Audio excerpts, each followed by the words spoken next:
রত্না দেবনাথ, পানিহাটির বিধায়িকা, কি ভালো রিডিং পড়তে পারে, বুঝতে পারছেন না? একজন চিঠি লিখে দিয়েছে দলের পক্ষ থেকে, আর তিনি সেই চিঠি দেখে পড়ছে রিডিং, বুঝতে পারছেন?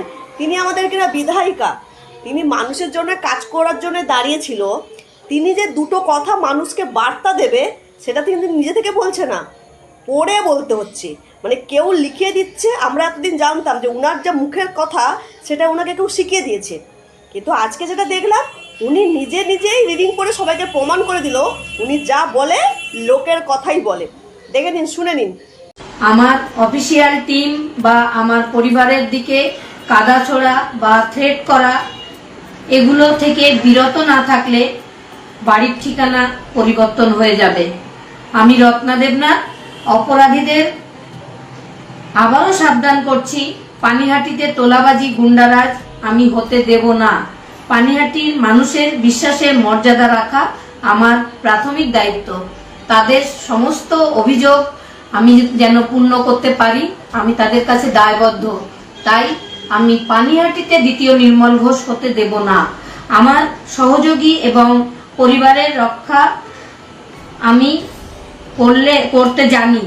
মেয়ে চলে গিয়ে এটা আমায় শিখিয়ে দিয়ে গেছে আপনজন সঠিক হলে কিভাবে রক্ষা করতে হয়।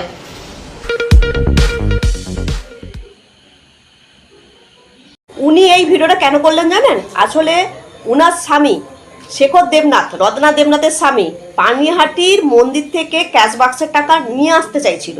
সেখানে পুরোহিতকে বলেছিল, ক্যাশ বাক্সের চাবি চেয়েছিল, এবং সেই পুরোহিতকে বিজেপি এক সুশিক্ষিত নেতা সন্ময় ব্যানার্জি তিনি ফোন করেছিল, এবং পুরোহিত পরিষ্কার করে বলেছে শেখর দেবনাথ হচ্ছে টাকাটা নিয়ে যেতে চাইছে, ক্যাশ বাক্সের টাকা। এবং সেই অডিও রেকর্ডটা এখন ভাইরাল, তার জন্যই এই কথা। এবং কি কথা হয়েছে সেটাও আমরা শুনে নিই। বঙ্কুবাবু বলছেন?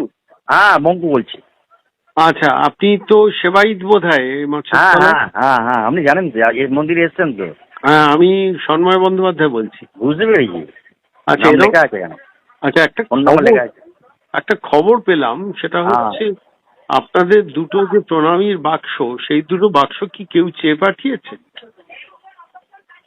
হ্যাঁ, আর বলবেন না, কালকে রত্না দেবীর স্বামী এসে বলছে, প্রথমে এসে প্রশ্ন করলো সবার সামনে, চাবি কার কাছে আছে, ক্যাশ বাক্সের চাবি, মন্দিরের চাবি। তাহলে কেন বলুন তো?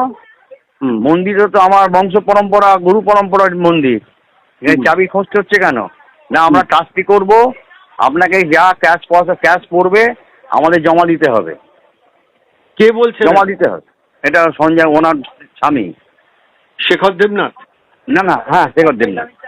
আচ্ছা, তারপর আমি বললাম যে দেখুন, আমরা এত সারা জীবন সারা বছর খেটে, হ্যাঁ, খরচা করে ঠাকুরকে সাজানো গোজানো সব কিছু করে এখন আপনাদের ক্যাশ ফেরত দেবো, যে এটা কি করে বলছেন?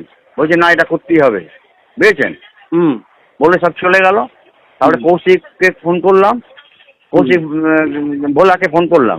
কৌশিক বলতে কৌশিক চ্যাটার্জি? চ্যাটার্জি। ও বললো যে হ্যাঁ, এরকম ধরনের একটা আলোচনা হয়েছে।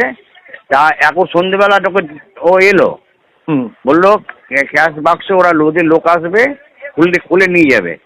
তা আমি বললাম যে ঠিক আছে, যদি সবই যদি নিয়ে যায় পয়সা করি, তাহলে এখানে চিড়ে মুরগি ফল এসব পড়েছে, তাহলে এগুলো নিয়ে যেতে হবে।